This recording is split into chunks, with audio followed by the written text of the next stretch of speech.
안녕하세요, 반갑습니다. 부동산입니다. 2020년 2월 10일 월요일 새로운 한 주가 시작됐습니다. 자, 오늘도 여러 부동산 뉴스들이 있는데요. 뉴스들 하나하나 읽어보도록 하겠습니다. 그럼 시작할게요.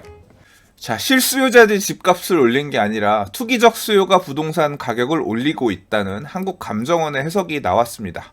9일 한국감정원에 따르면 지난해 12월 서울 아파트 매매 거래 14,117건 중에서 전수조사 결과 무주택자의 비중, 매수 비중은 43.8%, 유주택자의 매수 비중은 56.2%로 각각 집계됐는데 업계의 관측과 달리 유주택자의 매수 비중이 더 높았다.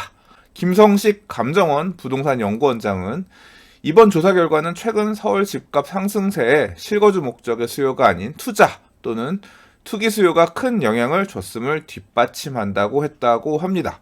그리고 한 가지 더요. 감정원에 따르면 지난해 12월 서울 아파트 매매 14,117건 중에서 매입자 주소가 서울이 아닌 기타 지방이 3,687건으로 집계가 되는데 이는 직전 연중 최대였던 전월 거래량 2,370여 건보다 55% 증가한 것이며 월간 기준으로 2006년 11월 4,873건 이후 14년여 만에 최대치라고 합니다. 1주택자 42.7%의 구입 사례 중 상당수는 갈아타기 수요로 볼 수 있기 때문입니다. 1주택자가 주택을 팔고 무주택자가 된 후에 다시 주택을 구입해서 유주택자가 되는 구조가 아니라 보통은 유주택자, 1주택자가 추가로 주택을 구입을 해서 2주택자가 된 후에 기존 주택을 양도하는 형태가 대부분이기 때문에 그렇습니다. 흔히 일시적 1세대 2주택, 비과세 요건을 활용해서 매수들 많이 하시죠.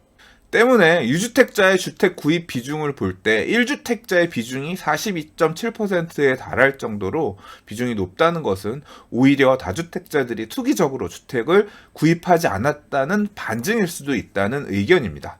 그리고 지방의 투자자들이 서울 아파트 매수 비중이 굉장히 높아졌는데요.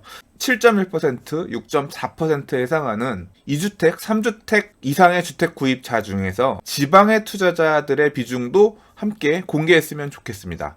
실제로 다주택자들 중에서 서울주택 구입 상당수는 지방의 수요자일 것이라고 생각하는데요. 지방에 거주하면서 서울의 주택도 더 사는 그런 다주택자일 거라고 보는 거죠. 지방 부동산 가격은 침체인 반면에 서울 부동산 가격이 급등하면서 똘똘한 한채 현상에 따라서 그래 서울에 요번에 집을 사야겠다 이런 수요들이 지난 가을 이후 본격적으로 상승한 시장에 지방의 유주택자들, 다주택자들이 가세했을 거란 가능성이 있거든요.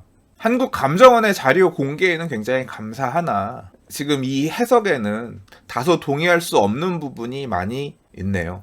여러분들 생각은 어떠신가요?